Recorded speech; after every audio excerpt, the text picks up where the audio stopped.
साथ दिया है तो काम करेंगे, जन जन का सम्मान करेंगे, झूठे वादे नहीं करेंगे। ये कहना है ग्राम सभा चंदौली के आपकी अपने प्रत्याशी जो कि गरीब के साथ हर समय हर घड़ी विकास की बात करते हैं, हमारे भैया संतोष निषाद जी को आप अपना बहुमूल्य वोट देकर भारी से भारी मतों से विजय बनाएं।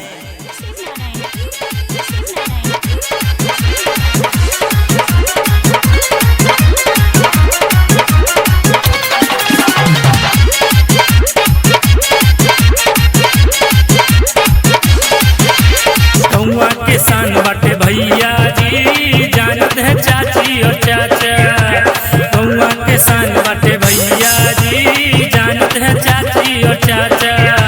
सबके कमवा में आवत हवे, मजबूत है इनका इरादा। के साथ रहे दादी बाबू कहे, सबके साथ रहे दादी बाबू कहे, संतोष भैया को विजयी बनाना है, चंदौली का विकास कराना है, संतोष भैया को विजयी बनाना है, चंदौली का विकास कराना है, संतोष भैया को प्रधान बनाना है, चंदौली का विकास कराना है, संतोष भैया को विजयी बनाना है। सुना है आज समुंदर को बड़ा गुमान आया है, अरे उधर ही ले चलो कश्ती जिधर तूफान आया है। तो इस बार चंदौली की जनता ने ये ठाना अपना प्रधान सिर्फ और सिर्फ संतोष निषाद को ही बनाना है और अपने गांव स्वच्छता की ओर विकास की ओर ले जाना है। आधी रात को पड़ी जब खुदा दौड़े भैया जी आते हैं, संतोष भैया 24 घंटा फोन अपना उठाते हैं। आधी रात को पड़ी जब खुदा दौड़े भैया जी आते हैं, संतोष भैया 24 घंटा फोन अपना उठाते। बटे घर के बेटवाई नोट कर, फुल पावर में इनकर सपोर्ट कर, यदि गांव के विकास कराना है, चंदौली का विकास कराना है, संतोष भैया को विजयी बनाना है, चंदौली का विकास कराना है, संतोष भैया को प्रधान बनाना है। घने जिंदगी से गुजरने नहीं देते, मरने की चाहे तो मरने नहीं देते, मोतियों की माला को बिखरने नहीं देते, जिसको चाहते हैं हमारे संतोष भैया उसको बिखरने नहीं देते।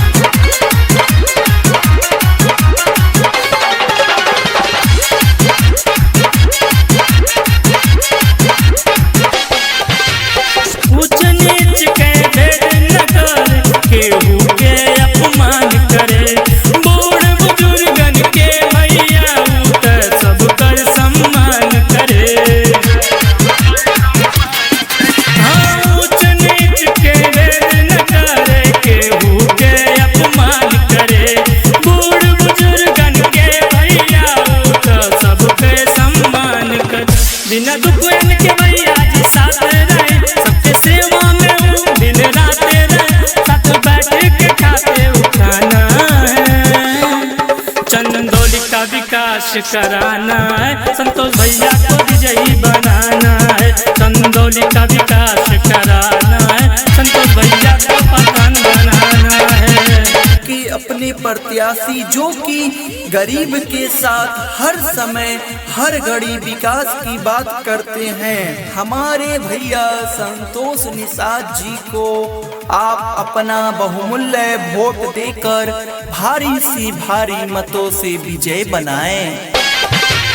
नाली करंजा RCC द्वारे तक पहुँचाएंगे, वृद्धा पेंशन विधवा पेंशन हर सुविधा दिलवाएंगे। हाँ, नाली करंजा RCC द्वारे तक वो पहुँचाएंगे, विधवा पेंशन वृद्धा पेंशन हर सुविधा दिलवाएंगे। मिले सबके जो साथ कोई सबके विकास, मिले सबके जो साथ कोई सबके विकास, पूरे गाँव को अब चमकाना है, चंदौली का विकास कराना है, संतोष भैया को एक बार जिताना है। चंदौली का विकास कराना है, संतोष भैया को प्रधान बनाना है।